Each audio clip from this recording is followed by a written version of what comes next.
All right, we'll call the meeting to order. This is Committee of the Whole, Public Works, Environmental Services and Facilities. And it's the October 21st meeting, and called to order at 6:30. Just before we go any further on the agenda, if it's all right with the committee, I'd just like to make a couple of announcements.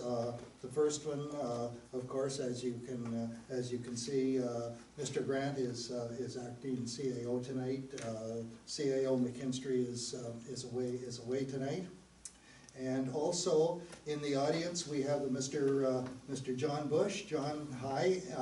John is going to hopefully, what he sees tonight is going to fill the seat next to Mr. Packwood. So John, I'd just like to introduce Mark Packwood, John Hunter. Now Deputy Mayor Deschamps is not here tonight. Mayor Sayo and Councillor Dillabaugh, and I'm Hugh Cameron, which we've spoken before. So enjoy. If you have any questions after, we'll be glad to fill you in, whatever you want. And also I've been asked to mention that our Public Works people today, I believe in the village of Cardinal, but I'm not sure, had found a wallet, and there was identification in it. The party was notified and very, very appreciative of the find. So congratulations to staff on that. Thank you so much for that. And also, as I just mentioned, that we have regrets from Deputy Mayor Deschamps. He can't make it here tonight. All right, looking for approval of the agenda as shown. So moved. I have a mover. Do I have a seconder? Councillor Dillabaugh, thank you. I'll ask the question. All in favor? Thank you. It's carried. Disclosure of pecuniary interest and the general nature thereof. None by me. No disclosures here. Hearing none, thank you. Now, business arising from the previous committee of the whole, if any. You have your minutes in front of you. Are there any questions? Yes, I have a couple. I'll go second, if I may. Anyone else? I have one. Go ahead, Councillor. Mayor's report. On September 13th, the MTO made the announcement that there'll be a task force for review of needs of assessment for the 401 bridges. Any update on it, Mr. Mayor? No. Thank you. Okay, hearing none, Mr. Mayor, it's up to you. So a couple of questions. On page 3 of 8, we passed a motion to appoint a council member to the Station 2 working group. And I can't remember who we appointed. I wonder if I could just get a refreshment. Stephen Dillabaugh. Oh, was Steve? Okay. Councillor Dillabaugh. And the next question is on page 5 of 8. We recommended that council approve the proposed Cardinal Canteen and Boat Launch Dock Project Phase 1 to be completed during the fall of 2019. Now, I believe that was the shore stanchions that were to be inserted in the fall here so that we're ready for the spring. So through the chair, if I may, do we know when that work's going to be carried out? Mr. Spencer, could you fill us in on that? Yes, it'll be completed in the month of November. We're just waiting to take the docks out at both locations to start the work. Okay, and a further question, if I may. So the dock that has been put in up at the pavilion, and I'm talking about the little canteen. The fishing dock. The fishing dock, yeah. It seems to have taken up the space where there was a sort of a gentle slope into the water. So where are the stanchions for the permanent docks? Well, I shouldn't call them permanent, but the traditional type docks. Where are they going to be placed? Are they going to be placed to the east or to the west of that fishing dock with the fence around it? Through you to the chair, it'll be to the east. Okay, that's Kind of, or if I may, Pat, when or Mayor Sayo, when we were down there well, 2 months ago, kind of where your car was parked, Yes, yes. right, almost in that location right there. Oh, Is okay. gonna be the one set. Those are my questions, Mr. Chair. Good, thank you. I see no one else. Thank you. We'll move on now. Okay, now we do have a delegation and presentation tonight. Mr. Andrew Robinson from Robinson Consulting, Inc., the engineer's report on the JRDR municipal drain. Andrew, the floor is yours. Thank you, Mr. Chairman. And this drain has a long history. I think our original report was in 2009, but over the course of time, I guess there were 3 different activities that ultimately resulted in an appeal to the drainage referee, which was held in 2018. And out of that came a recommendation which council followed up on, was to appoint us to do a report to amend the original engineer's report to incorporate the changes that occurred. Essentially, there were 3 areas. One was on the Bruce property, the extension of the culvert under the laneway, and the Carmichael property in lot 4, concession 6, where they took it upon themselves to realign the drain to cut off a big oxbow, which without getting an amendment to the engineer's report. And then the other area that was challenged was the work that was done under maintenance on lots 6 and 7 on the DeWitt Richter branch. And I apologize for the fact that this drawing A1 was not in the report you got. I'll provide an updated report for circulation, but on there we show the 3 locations where work was done that we had to address. So basically the outcome of the referee's hearing was to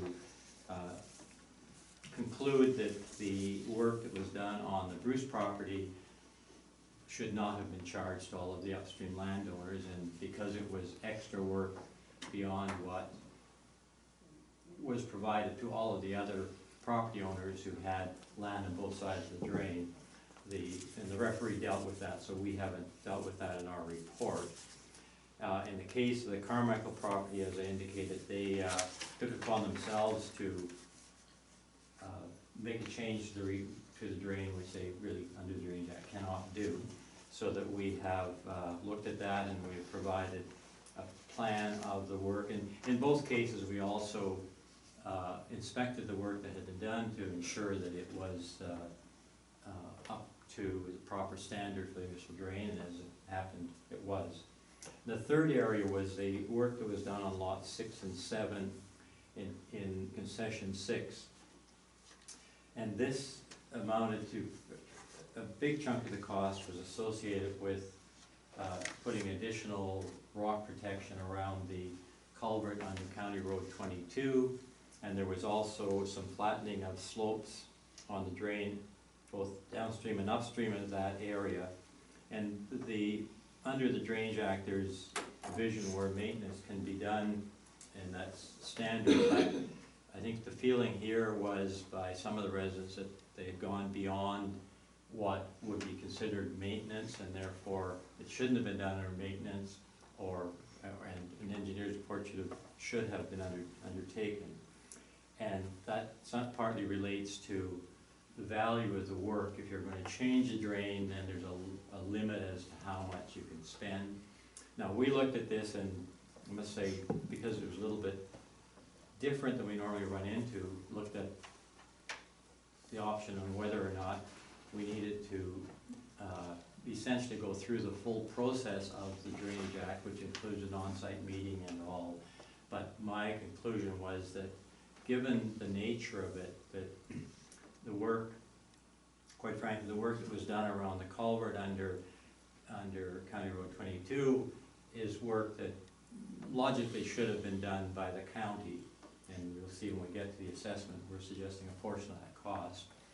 And the other work, although the total amount was more than would be permitted for improvements, my conclusion was that the combination, there were some improvements, but most of the rest was maintenance, so therefore it didn't require going through the full process of an update of the engineer's report. So what we have done is we've incorporated in the report these recommendations, and there's drawings at the back of the report which include the updated culvert on the Bruce property.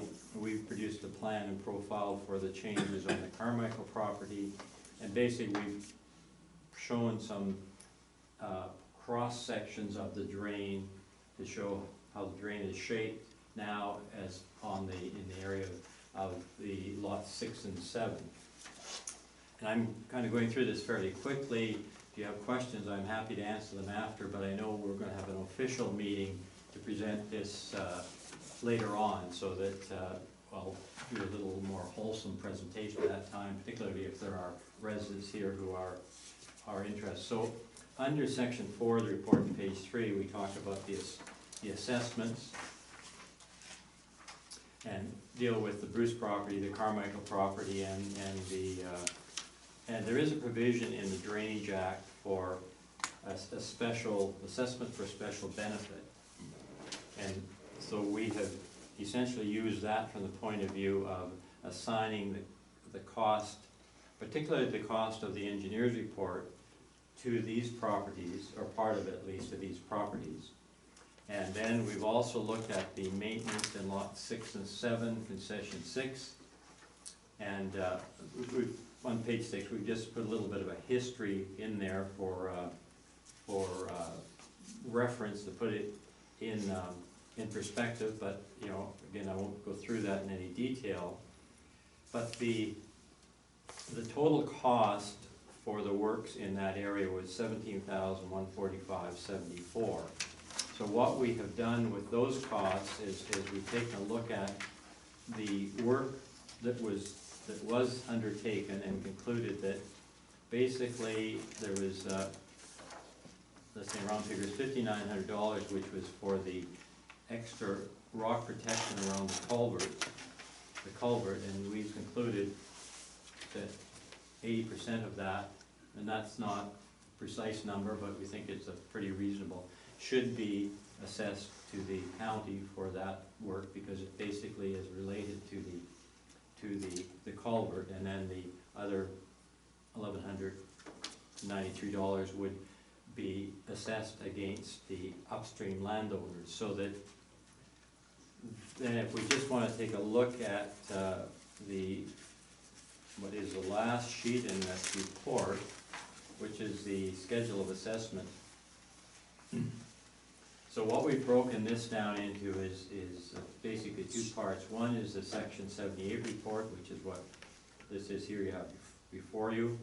So, and we've, based on the amount of time we spent for surveying and for producing plans, we've assigned $4,800 to the Carmichael property, $3,900 to the Bruce property, and then the remainder we've split partly towards the county road of $1,400, $1,400 towards the upstream landowners, and $1,400 towards the township.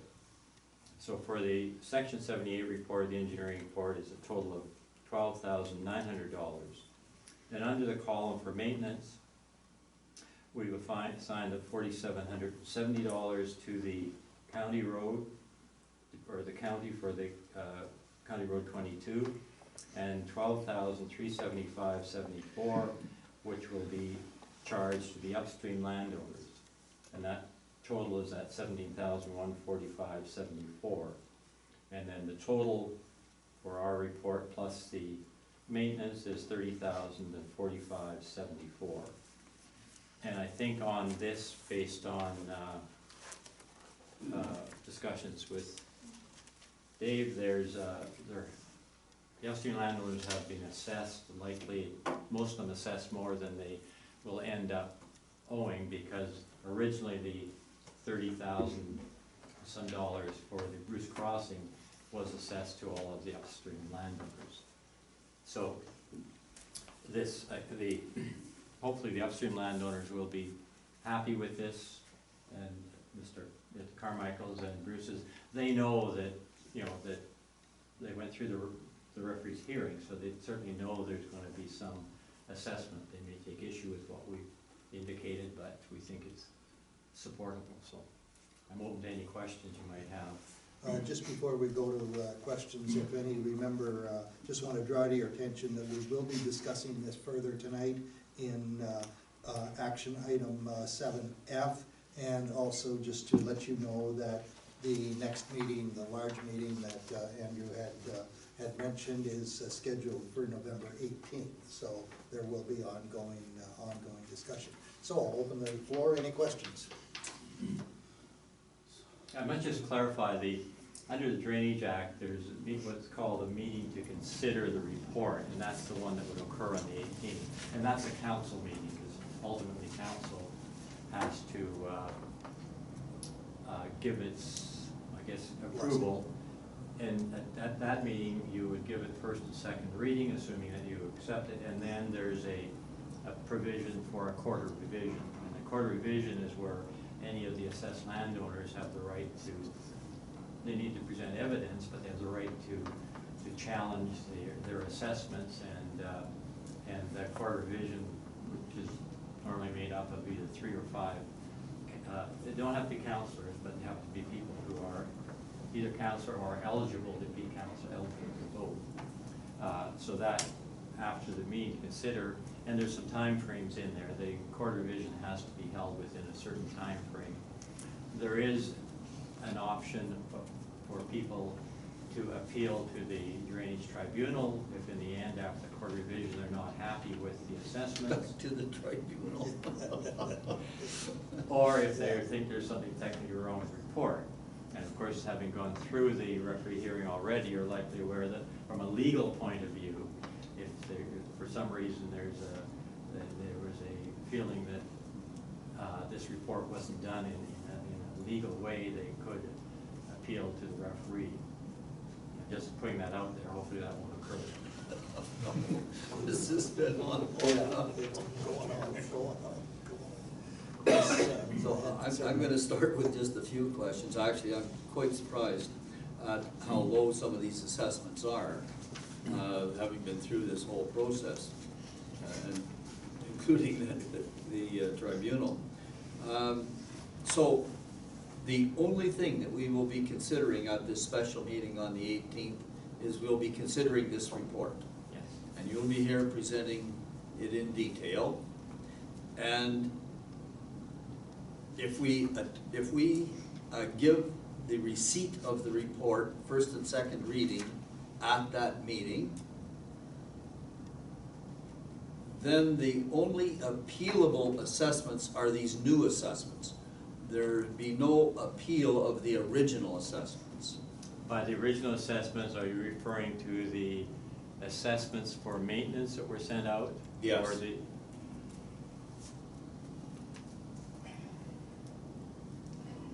I don't think so, no. I would think, no, you're asking, that's a bit of a legal question, but I think the opportunities for those occurred previously. Yes. And that, out of that came, I think there were were there 3 appeals or 2 there, because there was the Carmichaels plus the Moultons, I think. Correct. And then, I mean, the Bruces, they weren't appealing that, I don't think, but because the other people had appealed, Yeah. they got pulled into it. So I think that is correct. I don't think that somebody can back and appeal that. Okay, so my question is gonna go something like this so that I know what to expect on the 18th. So on the 18th, will you have the original assessment roll with you and then then a new assessment roll? Because some of these costs are being transferred from the upstream landowners back to a special benefit to the Bruces and the Carmichaels, are they not? Not to the Carmichaels, but to the Bruces. What the Carmichaels are assessed there is for their portion of Oh, the that's cost of right, this their report. portion of this. But yeah. a part of it is to the county.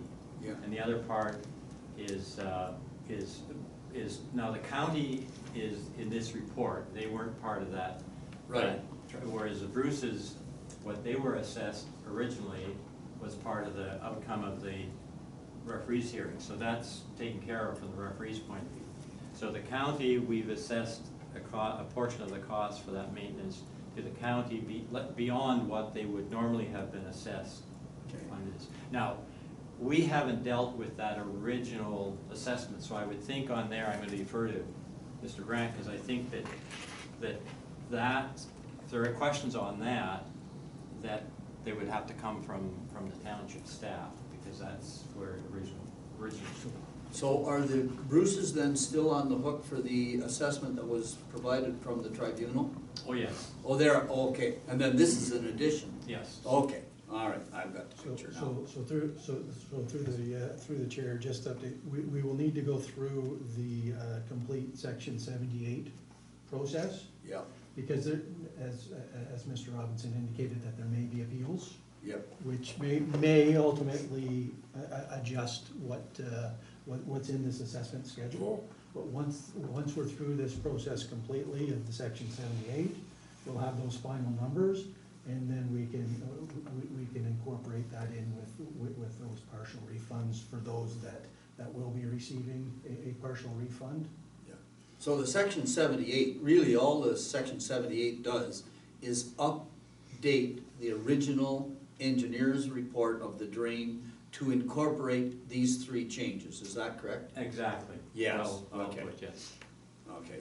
Total cost of that work, 12,009.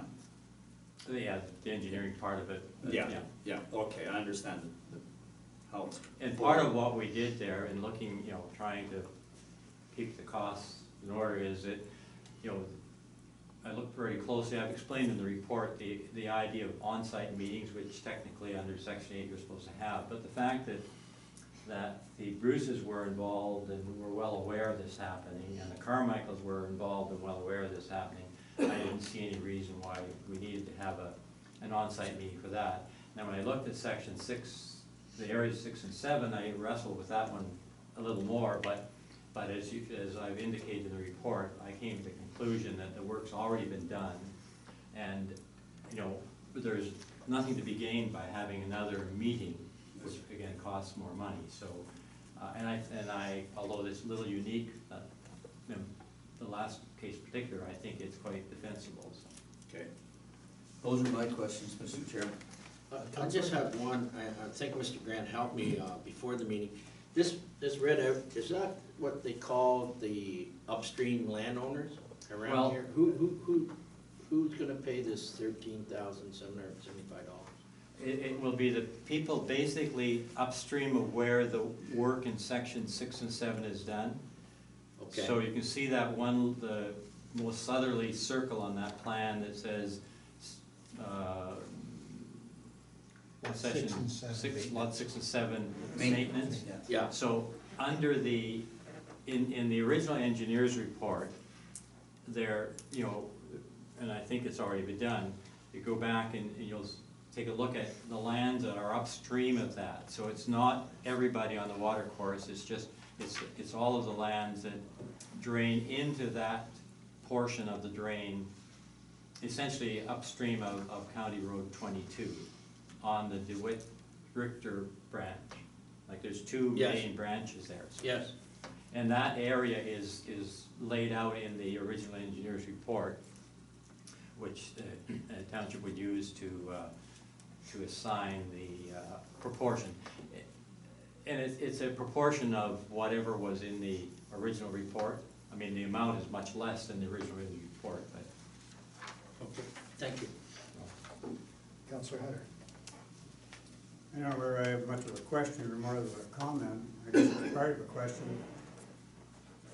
The maintenance and repairs that were done in lot 6 and 7, there, this, in the last term of council I was on when this ditch had been dug, would you not grant that that was totally misengineered, that section of the ditch there, because they dug a ditch through sand and didn't rip wrap it or screen it at the time there, and that's really what caused all our trouble. going down through there. Well, there's two parts. One is that the side slope, and it, you know, in hindsight, it could have been, perhaps should have been a 3-to-1 slope rather than 2-to-1 slope, which is kind of the standard we use. But the other part, and that's why in this one I've assigned a portion of the rock protection at the end of the culvert to the county, because the county was responsible for putting the culvert in. So, you know, when I looked at that, I said, that's, you know, that's really a cost associated with the culvert, so, yes, I guess, in hindsight, and I'm not doing this to making excuses, but it does occur at times where you run into a situation where you've got, as this, because the rest of the drain has worked fine, it's just that kind of one section where. Well, that, through the chair again, that section, I would have thought, I know when you're engineering and you're looking at a ditch and it's all grassed over and you're going through to do a maintenance, and this ditch particularly ended up being completely re-engineered up through there. Even though they didn't see it when they were doing it, I always thought when the engineer was on site when they were digging this, when they seen they dug into that white water sand there, that they would have did a change order on that and had that corrected right at the time, to either put screening in there and riprap, or just riprap, something to protect that sand across that stretch of 80 rods and Adobe owns there that completely washed out, pretty near ended up washing out their pumping station and stuff there. Like, it's amazed me for a number of years why we're paying engineers good money, why this isn't corrected at the time rather than let go, and we end up going through all this tribunals and stuff over it rather than having it. I think it should have been caught at the time, so. I hear what you're saying. Engineers don't criticize each other. Anything else, Counselor? Mr. Blackwood, are you okay? Yep. Okay, thank you so much, and we will be dealing a little more further with this at 7H, or 7F. Okay. Thank you. Okay, we're going to move Thank you. along. Thanks very much for coming. Okay, thank you. Giving Thanks us a for letting heads me up go. here. Thanks for putting me on early. We'll move on now. We're at number 6. There's discussion items. I see no discussion items here. And number 7, the action information items. And the first one on the list is the third quarter fire report. Chief Moore, do you have anything that you'd like to highlight here on this report? I guess just quickly, Mr. Chair, just a note that calls are down about 50 calls from where we were last year, so we've had a very good summer. I don't want to jinx it, but we've had a very good summer. Good, good. Okay, do we have any discussion, concerns, and questions? So just a quick question of the chief then. So I'm looking at the first chart there, page 1 of 4, a comparison to 2018 to 2019.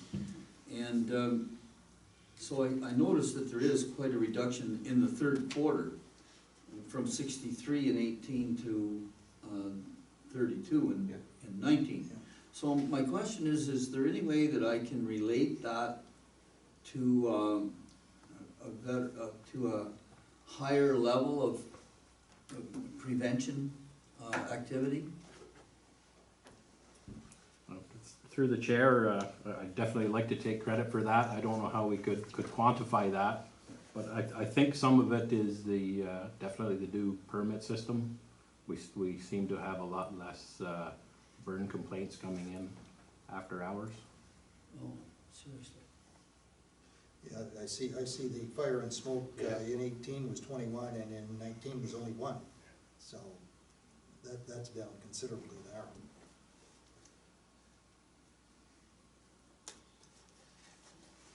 Any other questions? Counselor?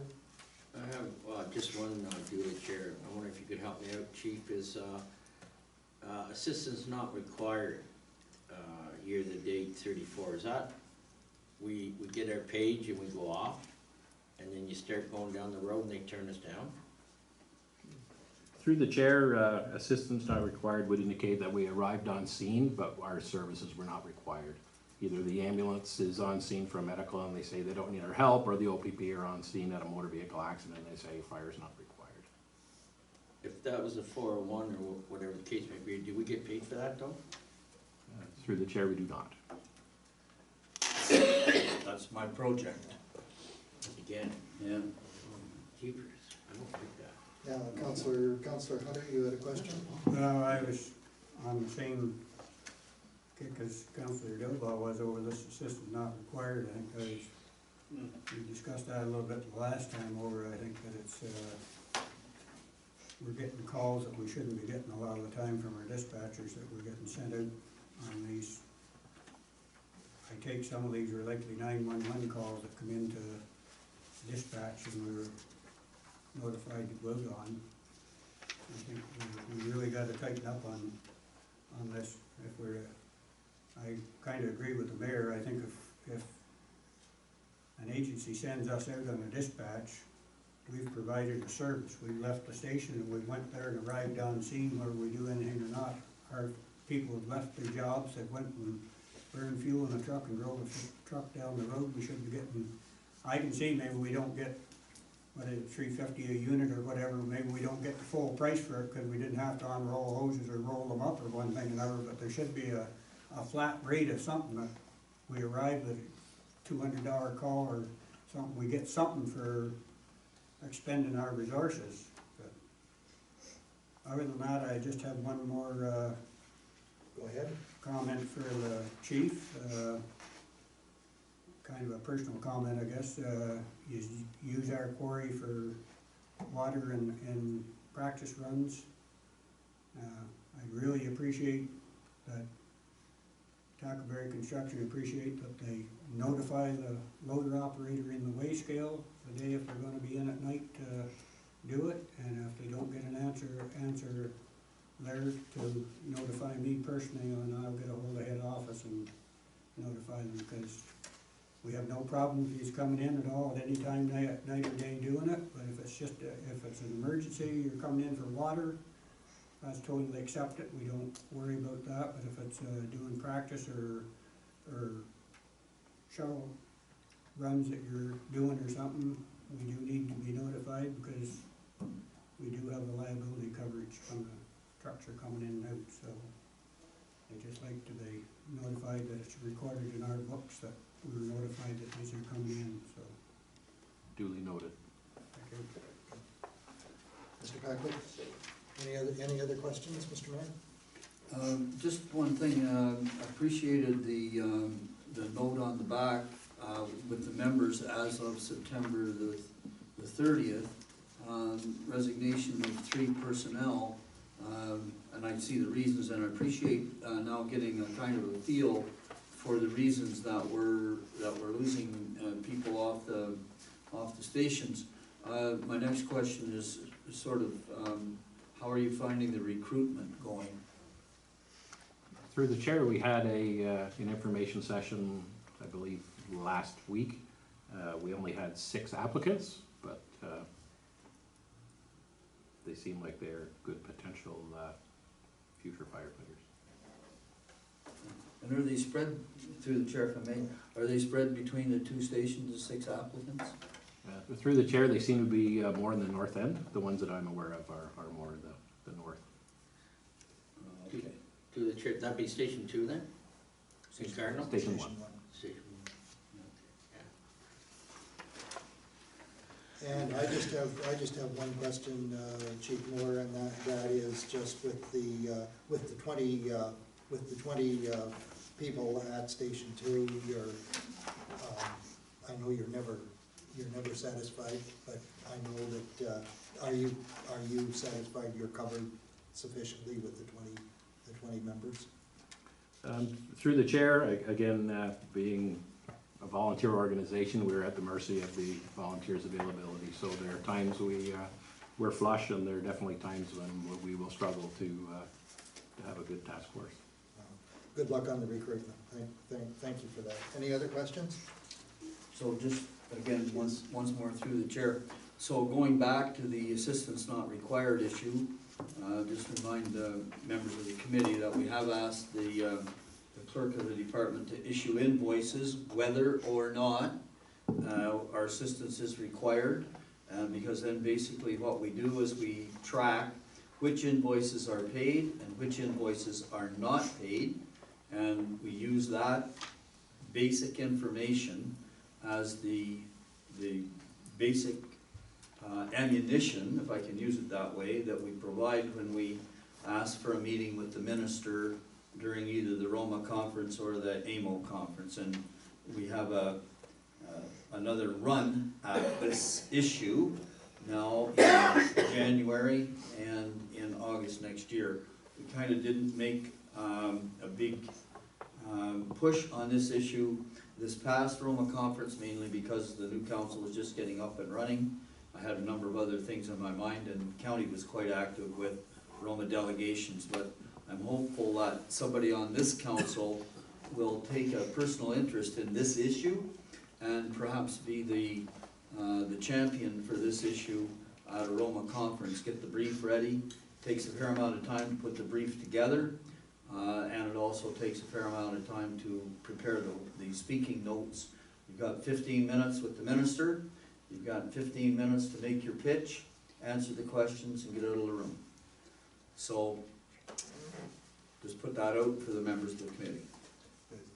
Thank you. All right, we'll move on, and our next is the 2020 capital fire department rescue truck.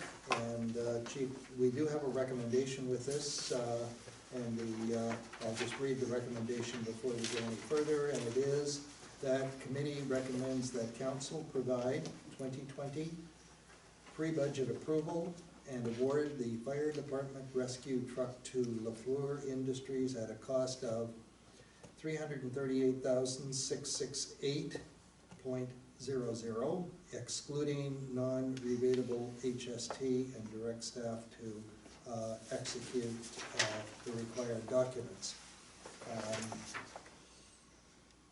Do I have a mover for the recommendation? For questions through the chair. Question, go ahead, yes. So, first of all, through the chair, just a comment. I'm so pleased to see that the recommendation is coming on the basis of what I'm going to call a rather robust exercise within the department, and that gives me a lot of confidence that we're moving in the right direction here.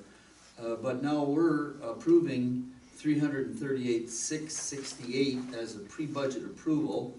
I'm using the fact that we allocated $70,000 into a reserve account last year, and I know that there will be some residual value from the sale of the older unit, but excluding the residual value of the sale of the older unit, am I confident then to say that the amount that we're going to be asked for capital in the 2020 budget will be the $338,668 less the 70, which will be $268,668. Is that, am I getting a firm shaking of the head that that's what the ask will be within the 2020 budget for that item? So through the chair, that was certainly the plan through the 2019 budget discussions, that 70,000 was put in specific for that rescue unit. So that would be taken out to that 70,000 to cover that portion of the 338,668. All right, so I'm staking my claim on 268,668. And I'm just going to point out here as well that 338 is far, far lower than what was originally estimated. And Councillor Hunter? Well, we were talking, we put 70,000 in reserve this, but there is money in that reserve that we put in there for capital expenses of a certain amount too, so we shouldn't have to need 268 on capital budget, should we? So through the chair, there certainly is some additional in there, but we haven't went that far to determine if if council wants to take a little bit more from the reserves to lessen the capital in 2020.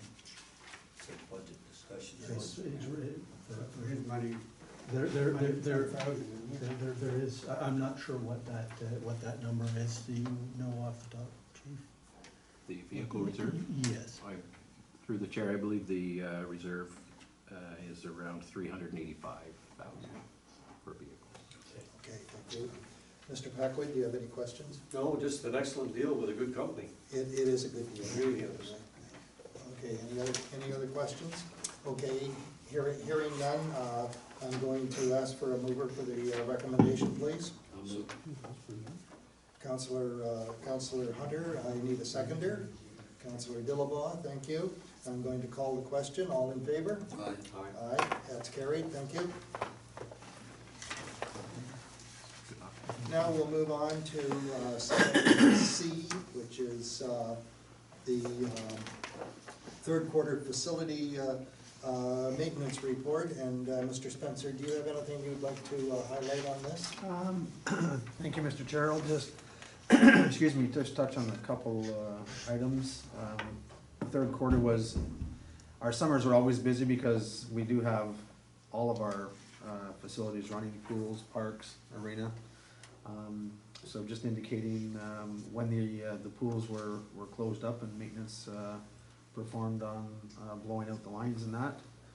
Playground equipment, picnic tables, garbage cans, that equipment is all being put away. Some has already been put away, and some more of that took place today. Just indicating the outside washrooms, this year we put automatic locks on them, so they would lock every night at 10 o'clock, and this is the first summer in a long time that they've gone undamaged, sorry. So it was well worth the investment of putting those locks on there, and we've also had them on the canteens, washrooms down at the Legion, and again, we had no vandalism on those at all this year too, so it was well worth doing that. Good to hear. Ingredient Center, just indicating when the first ice rental was, indicating a couple of inspections with brothel fire protection, our carbon monoxide testings, and the TSSA was in for their quarterly elevator inspection report on the 20th. Spencerville Arena, the new arena lights were installed and inspected in August, and they seem to be working fine. Bluegrass Festival was a success. They utilized the arena washrooms throughout the week and the weekend. Spencerville Fair, again, was another successful year. Arena was cleaned up late on the Sunday afternoon, and we turned the compressors on and started flooding the following, or the next day on the Monday, indicating when the first rental was. Parks, sidewalk maintenance, I think and feel that the sidewalk maintenance was done very well again this year. There was a total of 3 times that the sidewalks throughout the village of Spencerville and in Cardinal were trimmed by staff and cleaned up. So again, another worthwhile venture doing that, continuously doing that. I indicated in the report that the docks were going to come out this week, but it actually is going to happen next week now because of the boom operator is not available this week. So that'll take place next Wednesday, the October the 30th. And the outhouses and that will be also cleaned up and closed at that time as well. Grass cutting continues in the village of Cardinal and a couple other areas when the manpower is available. That's all I have for that report. If there's any questions. Okay, thank you, Mr. Packwood. Councillor Hunter? Mr. Mayor?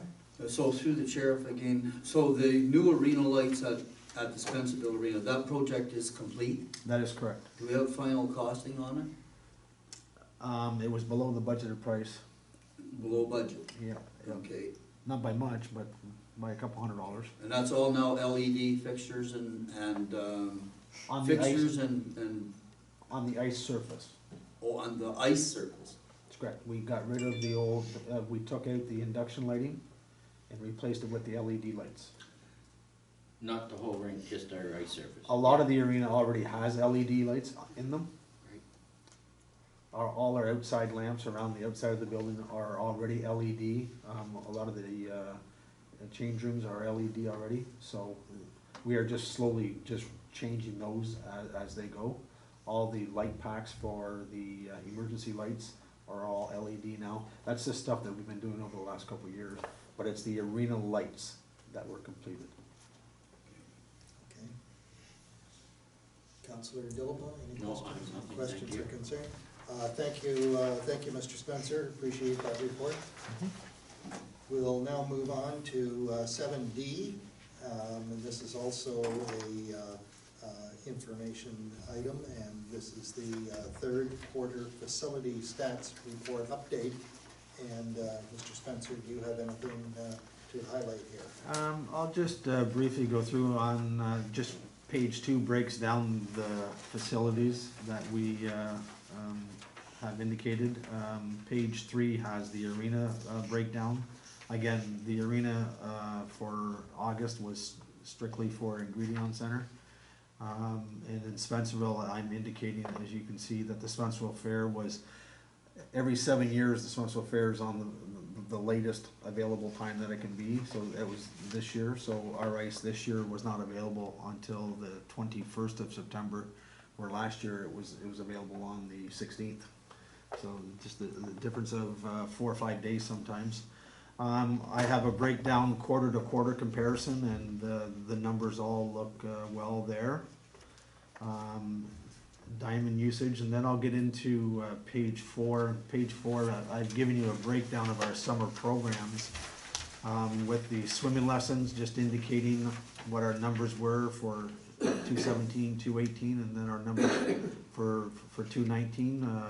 I thought we had good numbers for our swimming lessons at both pools. The Johnstown numbers are up just a little bit more over last year, and as well as Cardinal. The Johnstown Day Camp itself, the program was another success again this year. We had a total of 122 kids that took part in the 4 2-week sessions. So I was quite pleased with the numbers of that, and our staff did a great job there. Public swimming is the last report that I have, and they're just indicating that the numbers are up there a little bit over last year. Cardinal numbers were up quite a bit, but the one thing I will say is the second week of August, we have a sports hockey camp at the rink in Cardinal, and those kids go swimming. So there was 125 kids every day that were going swimming. Last year, those kids went, I think, only on 2 of the 5 days because the weather was bad. Where this year, the weather was good all 5 days, so they went over every day. So that's why the numbers are up a little bit for the public swimming. But again, public swimming at both of our facilities is a free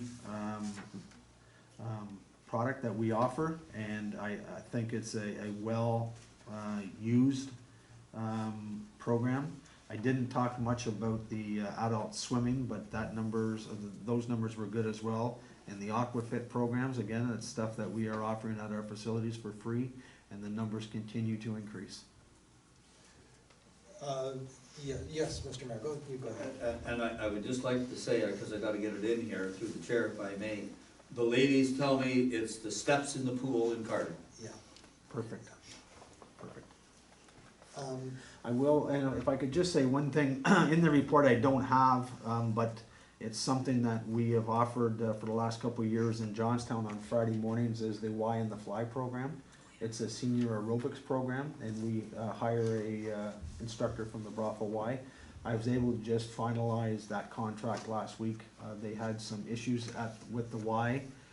So now they have someone in place that's going to be able to start instructing that. So that takes place on Friday, November the 1st will be the first Friday. And that'll run right through till the 3rd week of June. Every Friday? Every Friday at 10 o'clock. And we will be posting that on social media this week. It was a good turnout for that too. We'd average 10, 15 seniors that would attend that every Friday morning at the hall in Johnstown. November what, tell me? November 1st, it's a Friday, November the 1st, 10 o'clock. Until June? I think it's the 3rd week of June. I don't have the date on me, but it is the third Friday in June.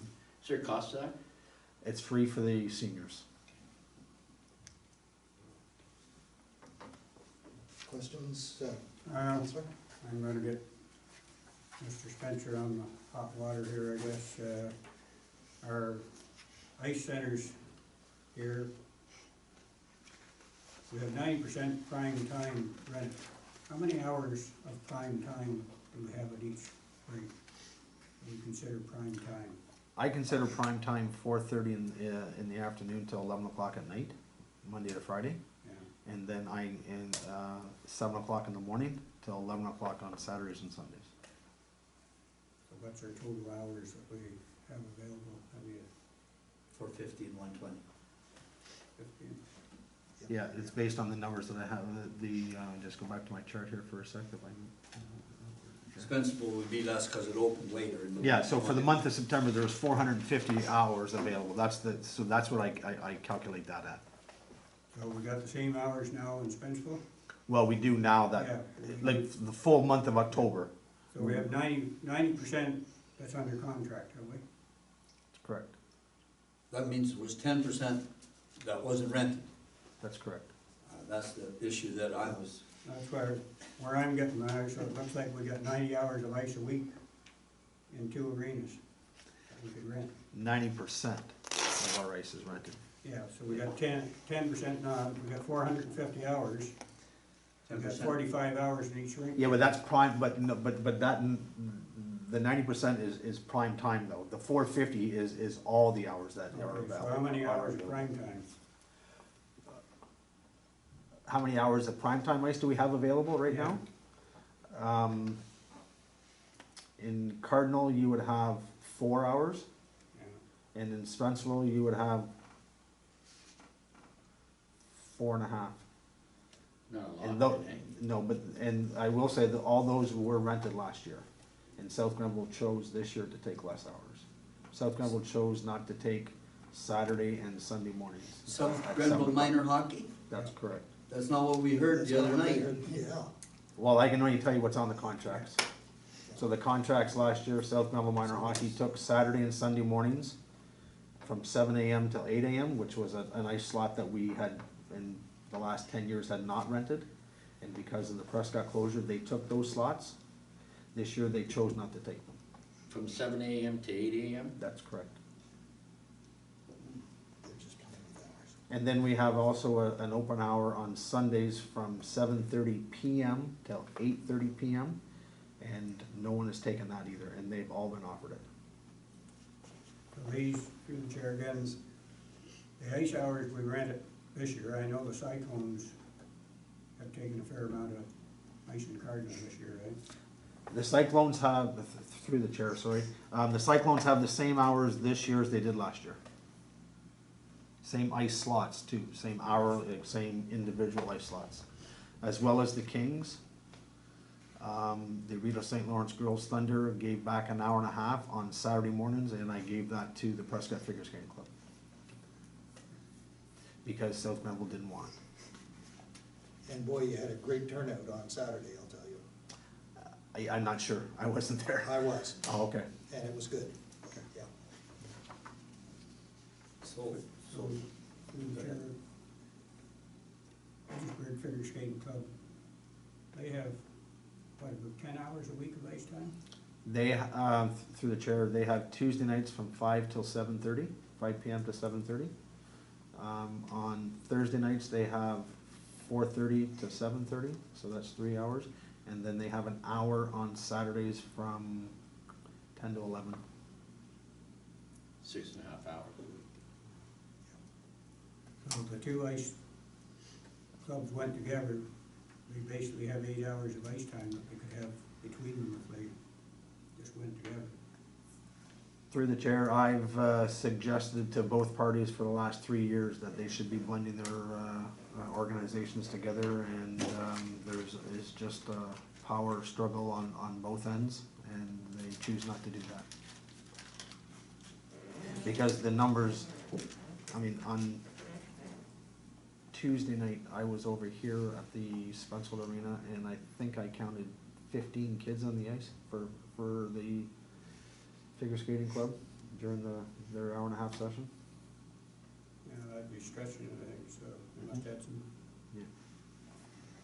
through the chair, that's, we're being asked for all this extra ice time, claiming that they need this extra ice time. And I know that when we got in ice troubles before, when we had 3 arenas and we had 3 hockey associations, the hockey associations went together and formed South Grenville Minor Hockey Association and made use of the ice rather than scraping to try to get a team of Bantams, or not having a team of Bantams, that they're able to put a good program together that we can offer hockey in all the different levels at all ages and have a full team. We struggle for goaltenders because nobody wants to be a goaltender. We end up with one goaltender in a lot of teams, but I think that our figure skating club could do the same because I know that they have maybe 3-4 senior figure skaters up here. When Prescott lost the ice, my granddaughter was skating in there, and they had 5 senior figure skaters. 2 of them moved to Brockville, so they're down. They would only have 3. Those girls, they're shifted between Morrisburg and Brockville, and I think there's 1 or 2 come to Spencerville, but not very many has come to Spencerville. So it just seems to me like if we want to make use of our rinks, we need to get together and offer a good program. I know they complain, both of them complain they can't get coaches to come and work. Well, you can't get a coach that's going to drive you around if you only got 4 kids to give lessons to, but if you had 15 kids there to give lessons to over the 2-hour period, they wouldn't be having trouble getting coaches, because then they could get coaches. So it just seems like back in this kick about needing ice time, it's the way you use it. So. That's right. Mr. Packwood, do you have any questions? Mr. Mayor, go ahead. Okay, so, I mean, I think you can see where the discussion is going here because of the delegation that we had at our Admin Finance Committee meeting last Monday. And so I'm hanging my hat very firmly on this September prime time ice time, which the number that I have in front of me tells me that only 90% of our prime time ice time in September was used. That means that 10% of our prime time ice time was not rented by anybody. That Right? is correct. Okay, because that's a strong point, and it certainly is not what we heard the other night on Monday night. And I know I'm not gonna get you into a political row, that's for us guys to have the fun at. But I just wanna make sure that my statistics are good here, and I'm confident that they are. Now, I'm just gonna raise another issue, because I want to have the earliest possible meeting that I can with you and Mr. Grant and Ms. McKinstry. And that concerns and I'm gonna ask you, and I'm not gonna put a lot of detail around what I'm gonna ask, but I'm just gonna ask you if you would spend some time with the treasurer reviewing our revenues, our arena revenues for 2017 versus 2018. And I have a very specific reason for asking you that. And I will be meeting, and I'd like to see if you can give me an explanation. So other than that, Mr. Chair, I don't have any questions. I have a very good report. I think we're getting good usage out of our facilities, but as you can see, there's still large percentages of our facilities that are not being used, and anything we can do to increase the usage. And I'm really heavily impacted by the fact that when we make usage free, as in the case of public swimming, we get very good use. And I'm wondering, we're spending the money anyway, I'm wondering if, we shouldn't be looking at removing the costs of using our ball diamonds and using a number of our other facilities, just to see if we can stimulate some greater level of physical activity. And I know that that's only part of the problem. The other part of the problem is adult volunteers that are prepared to organize activity. But maybe we should be looking at whether or not we need to be assessing costs for all the revenue they bring in, you know, really. I think So Mr. I'll pass on I that. think Mr. Spencer had a comment. Thank you, Mr. President. Just two things. One is not in the report because we just had our first ones this past Friday and on the weekend, but our public skating numbers were really good for this past weekend for both arenas. And again, Free. That's a free product. Yeah. And I will say, just going back to the minor hockey numbers, if I may, across the branch, registration is down 10% over last year. That's the branch, not just the district. That's all of Hockey Eastern Ontario, Is that a fact? 10%? 10%. I think you had made mention to that to myself and Councillor Dillabaugh before. Yes. I just have one area to, I'm sorry, Councillor Dillabaugh, did you have anything? And Mr. Spencer, it has to do with the Johnstown Day Camp. Yes. We don't have a Cardinal Day Camp. No. And I think the reason for that was because of lack of participation. But I'm just wondering, with the Johnstown Day Camp, because there's swimming involved and it goes on through the day, I'm just curious here, do we have it broken out, or do we know how many people from Cardinal go to the Johnstown Day Camp that would normally take swimming lessons in, we'll say, in Cardinal? Through the chair, I mean, without going through each individual registration form, no, we don't keep track of that. Okay. I mean, that's something that we could get, but it's not something that I can have just like that. Well, and the only reason. I will say there are there are kids, that go to Johnstown for the day camp. There are also kids from Cardinal that go to Johnstown for swimming lessons. Okay. I'm just trying to get a picture as to seeing if the Cardinal people are going there and whatever, because, but I'm quite happy that the numbers in Cardinal are up this year. They were. And I think that's terrific. So, and that's all the questions I have. Sorry, Councillor. Question back to Mr. Spencer, through the chair. You mentioned registration down 10% across the branch. Is it down more at the senior level and up a little at the junior level, or is all the different levels down? Through the chair, I don't have the breakdown, but I mean, from my volunteer side of things, I can certainly get it. I think that would be useful information for us. Especially maybe at the year-end report, Okay.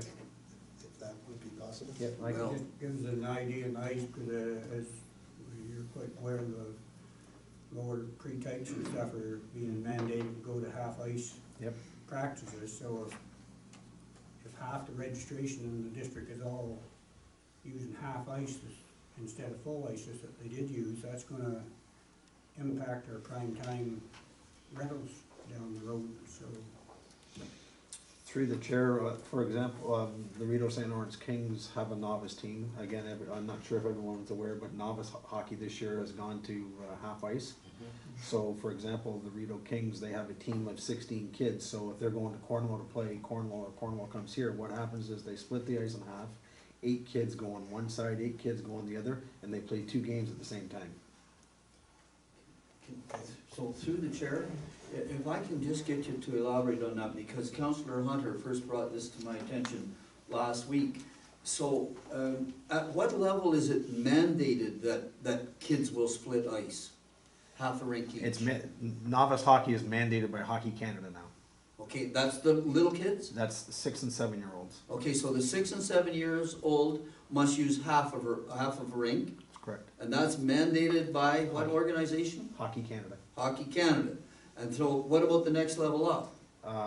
Adam, it's full ice. Oh, okay, so it's just that beginner's level, Just novice. just novice? There's levels below novice. There's beginner. Yes? But it's novice hockey. Like Ron Baker's group, I think they split it into 3. Okay, But all novice hockey, excuse me, it has to be shared ice. okay. all novice holidays has to be shared. That's a strong argument. Should be empty. And the other statistic that Councillor Cameron was talking about, and Councillor Hunter alluded to, which was the curtailment of enrollment throughout the spectrum, the sooner that we could get that information. I'll try to have that for our meeting next week. Thank you very much. Okay, hearing nothing else, we'll move on, and we're now at 7E, sorry. Yes, 7E, and it's the third quarter operations report. And Mr. Grant, do you have anything to highlight on this report? Thank you, Mr. Chair. We did some ditching on Campbell, Rooney, and Miller roads to improve water getting off of the road and into the ditch. Those were some of the locations where we had some issues in spring, so we're hoping that doing some of this additional ditching will improve moving forward. We also completed some spot brushing. In my haste, I forgot to put some of the locations, so we did some work on Pittston Road, Newman, Rooney, and Cedar Grove. I'll highlight under hardtop maintenance, we did about 112 kilometers of line painting, and that was in part with the county. Was the oversight of that project. We completed Weir and Pittston Road. We did 49 traffic signs were either installed new or replaced, and completed the Smith Road culvert. And we completed about 20 entrance culverts in this quarter, and about 15 additional cross culverts were replaced. I can stop here if there are any specific questions on public works, or do you want me to highlight a couple of items? Do you have a question, Mr. Mayor? Yeah, so it's helpful for me when I hear the numbers, for example, 20 entrance and 15 cross culverts. It's helpful for me because it helps me evaluate effort. What was the effort in the department? And hours and things like that are an indication of effort. And it helps me put into perspective the work of the department, so appreciate that. And I'll just stop there until we get further on in the report, Mr. Chairman. Go, fine. Carry on. Thank you, Mr. Chair. So just some highlights under the waste disposal. Just 345 vehicles attended over the 13 Saturdays. And we have scheduled our fall leaf and brush pickup for the 12th in Cardinal and the 14th in Johnstown, New Wexford, and Spencerville. So, and during the month of November, what we typically do is coordinate that there will be no charge for brush at the transfer station in the month of November if anybody brings them. So. I just had to pay a visit this weekend. Free brush. As did I last weekend. That's good. Good. And, I won't highlight too much in in section 3, but if there are any questions, I'll be glad to answer. Okay, I'll start with Mr. Packwood. Do you have any questions? Don't on this section. Councillor Hunter? No, looks good.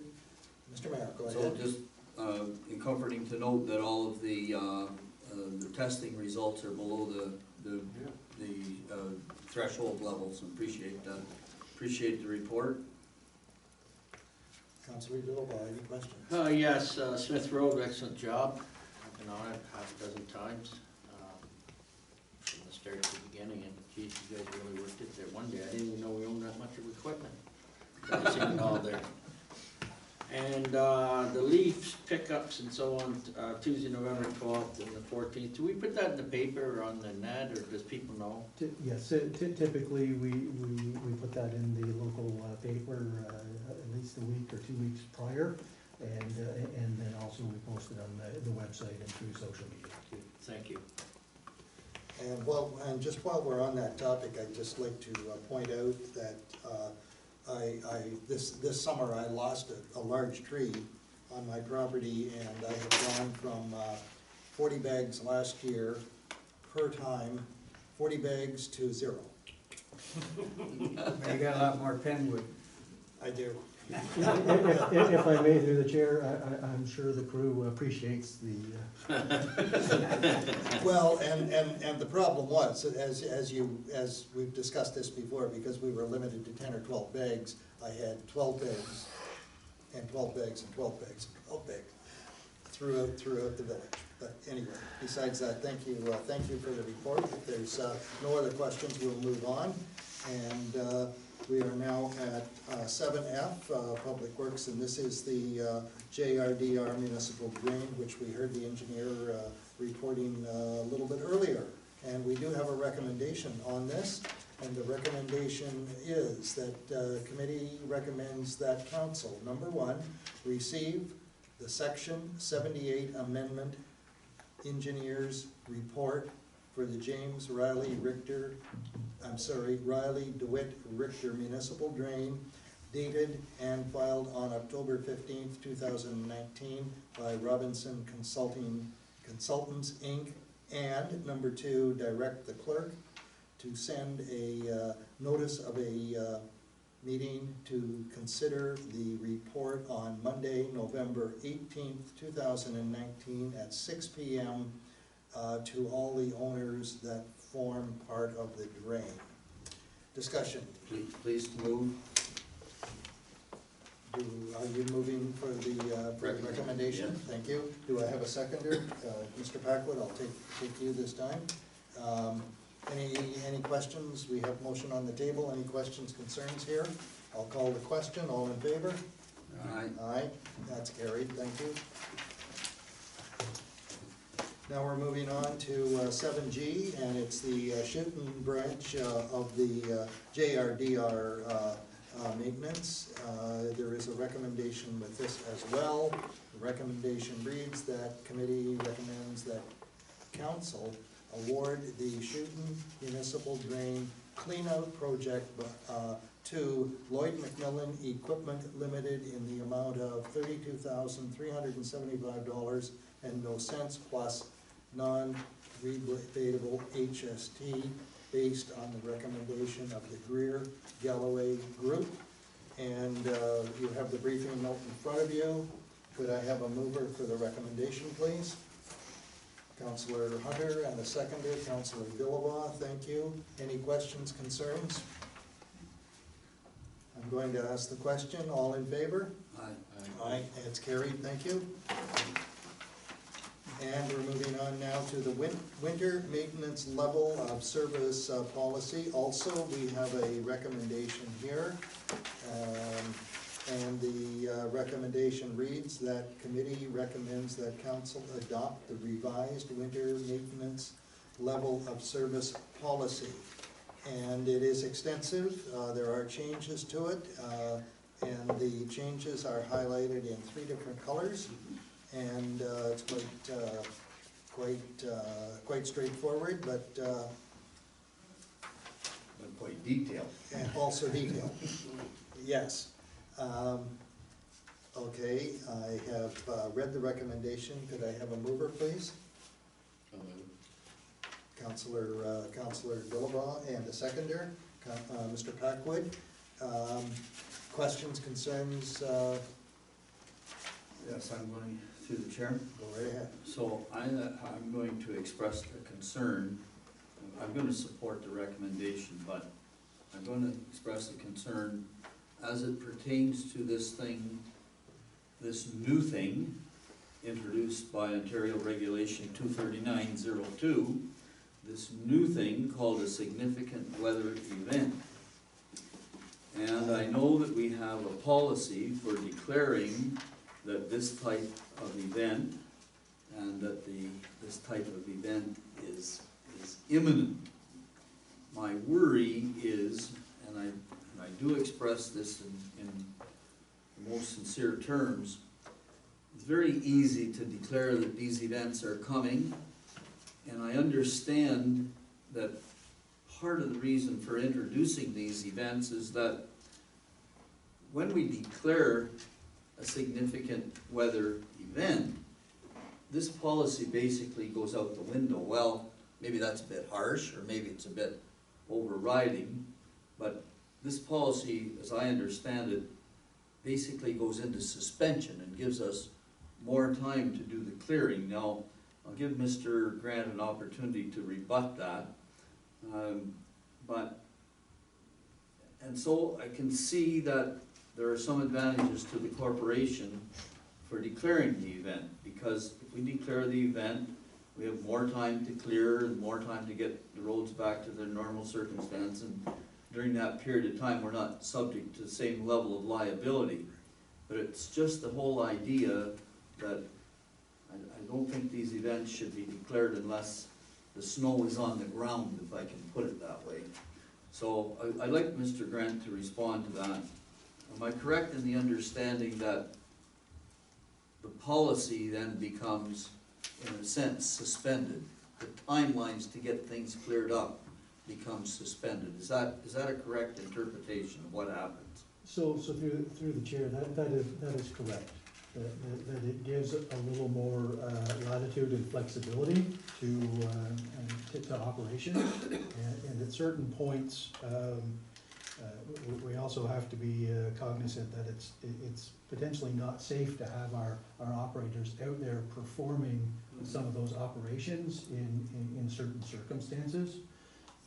There were, I believe, there were 2 times this last winter season where we did declare a significant weather event, and part of that was the amount of accumulation estimated to fall over a short period of time, and some of those other areas were that we were limited with respect to the hours of work that our operators can actually perform snow plowing operations in that driver's seat. So if we can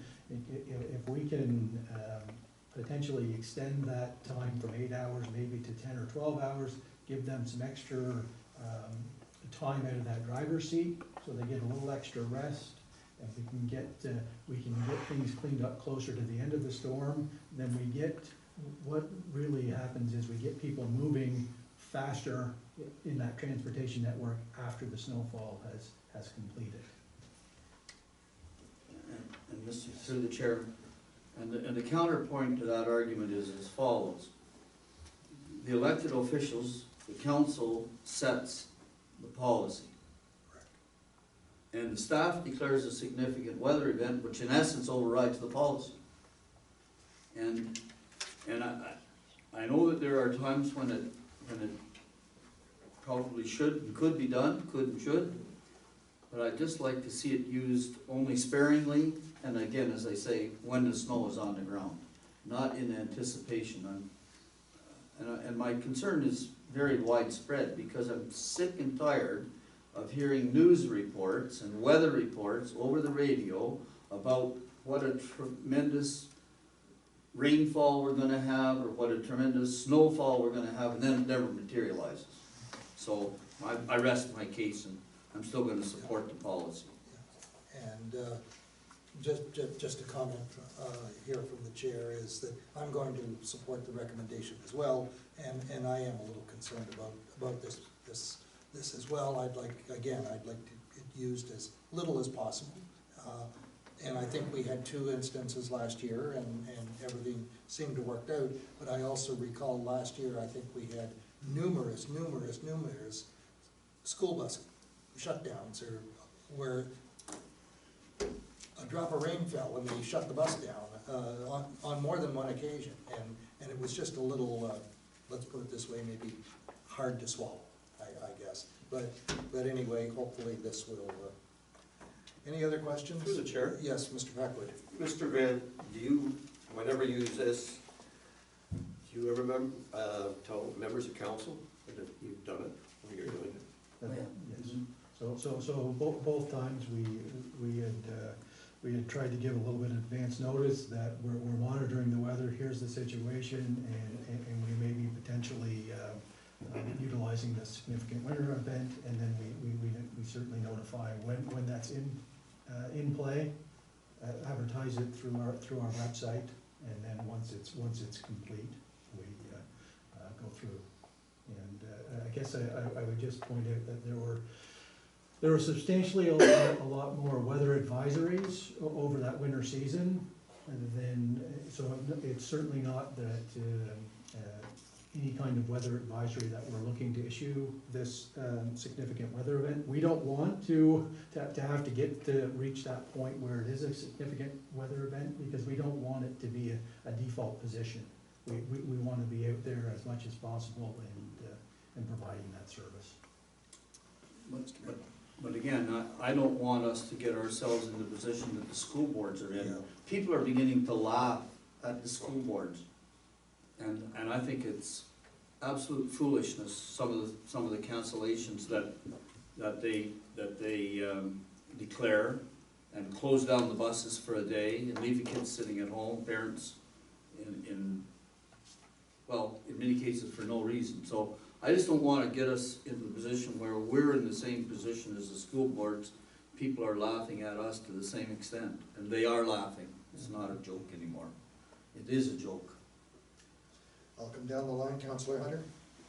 Through the chair, I just think that, I think it is a good out that we've been given for liability coverage here. We only used it twice, and I think both times it was duly noted that it was a good policy to be using, because we were in a pinch, for one especially, we were in a pinch to get done, because we were missing a driver, so,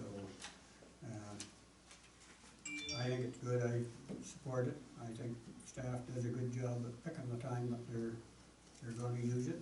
We are advised ahead of time, if any of us do have a real concern about it will be used, we can always express that to you, that we don't know whether it's necessary at the point, but, we're not in a position that school board's in, because we're not covering a territory from Lanark County to the Quebec border, so, you know, unfortunately, our government won't allow our board to divide it up into regions, so they can close down part of a region and not close down others. Most of the time when the buses were canceled, Lanark or Moose Creek or somebody was in snow to their knees or ice rain all over the place. We didn't get it, but they made such these great amalgamation plans that they amalgamate something into bigger than Prince Edward Island, and then think you're gonna have the same weather over the whole island, so it just shows how ridiculous when you get big isn't necessarily better, so. And if I may, through the chair, it's my understanding that typically it's around that 4 AM timeframe when they're assessing the weather. And in that particular case, that's when we're deploying our forces. So if you're looking out, right, it certainly looks worse, but our whole premise of our deployment schedule is so that we'll have things cleaned off, you know, for the time when the buses are running. So there's a little bit of that as well. We start at 4 AM. Typically. Councillor Diddlebaugh, do you have anything? And Mr. Mayor, anything else? Okay, we have the motion and the seconder. I'm going to call the question. All in favor? Aye. Carried, thank you. And we're moving on now to 7I, and it also appears that that's the last action information item. Here, there is no recommendation on this. This is for additional intersection streetlights on Sophia Street in Johnstown. And Mr. Grant, do you have anything you'd like to speak to on this? Thank you, Mr. Chair. So we had taken a look at those two locations, Sophia and Ross Spencer, and Sophia and Fifth Street, and sort of ended up getting a rough cost estimate to install a streetlight. It would appear that with Ross Spencer, we're just needing the fixture in the arm and assessment, so that is not. Oh, sorry, my apologies. It's the Sophia and Fifth Street that has the pole, and we can utilize that. So we're looking at about 1,500 to 2,200. Ross Spencer, the adjacent pole that's there, it has a extensive amount of utility cables on it, and I do anticipate that that's the reason why the fixture was not placed on that pole originally. So I think we would have to install a new pole and put it properly in that intersection to illuminate. And we're looking at potentially anywhere from 42 to 6,700 to complete that work, depending on the pole type, whether that's wood or concrete. And just a note that the 2019 budget didn't put anything in it for additional streetlights. And the main reason for that was that with our LED conversion program, we wanted to complete that repayment before we added any additional streetlights to the system. But if council would like to start moving forward with a couple of additional streetlights per year, then it's certainly something we can include in the 2020. But the way I'm reading this, we're not canceling the work, we're just delaying the work, is that correct? Is that how I'm reading this? What we have been delaying is additional streetlights until that LED payment is Yes, complete, which would be 2020. Right. We would pay that, then 2021, we would utilize that money or a portion of that money that was being spent on the LED repayment to look at some additional streetlights. Correct, okay. Mr. Mayor, you have a question? So my feeling is that we should continue with that program, because I know that we did make a fairly significant commitment to that LED program, and I'd like to see it paid out. And if 2020 is the payout year, I'm happy to see it behind us before we make additional commitments. But having said that, I'm going back to the one that's Sophia and Ross, which tells us that we need a new pole, because there's a lot of other utility already on the existing pole. My question goes something like this, because I see and these, by the way, are Ontario Hydro, are they not? That is That's correct. correct. So they're Ontario Hydro. But on Ontario Hydro poles, there is an awful lot of utility cable that is no longer in use by anybody. And so my question is, do we know that all of that utility cable that's hanging on that pole is actually in use? Because some of it could be no longer in use but still hanging. They seldom ever remove cable that's not active, as you know. And so was that investigated? So through the chair, no, that was not investigated, but from my past experience, even with the underground cable, it appears that they do not want to remove any cables in the event that there's future demand, that they may need to be reinstituted into the system. In the meantime, it's cut at both ends. That is correct. Yeah. So, Okay, any other questions, Councillor? Yes, duly chair. I don't think we should put it off just to save a few dollars. It is a very, it's an unsafe area, there's no question. There's children, I shouldn't say children, there's adults, but there's more of our teenagers babysitting on that street and walking up, and that's why it came to my attention. I've been up several times, and it's very dark there. And for $6,500, whoever it is, 42 and 215, I think it'd be well spent before someone gets hit or hurt. I'm just going to go down to the far end. Mr. Packwood, Councillor Hunter. I think we need to wait and deal with that in our budget discussions, so. Mr. Mayor. You know, and again, I mean, I've got several complaints on Frederick Street. One of them I've been working on Frederick Street for probably 4 years, that I've kept bringing it up, and council eventually passed a policy that cut me out because it's not an intersection. But it is again, an area on the street where the whole big section of the street, 200-300 yards, is black, and blacker.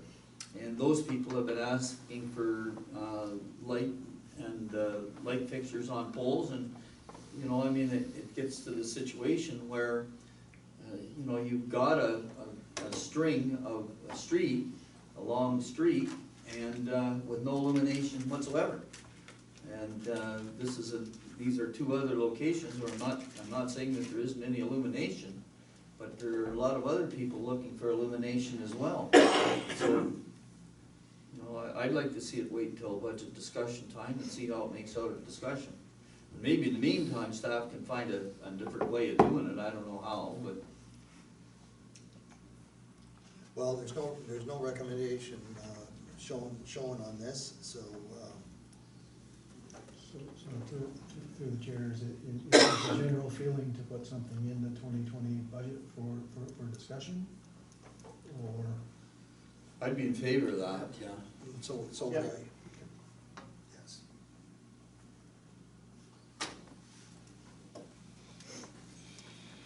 Okay. So that brings us to item 8 on the agenda, which is counselor inquiries / notices of motion. Am I hearing any? Hearing none, we'll move on to number 9, which is the mayor's report. Mr. Mayor, do you have a report tonight? I don't have a report tonight, Mr. Chairman.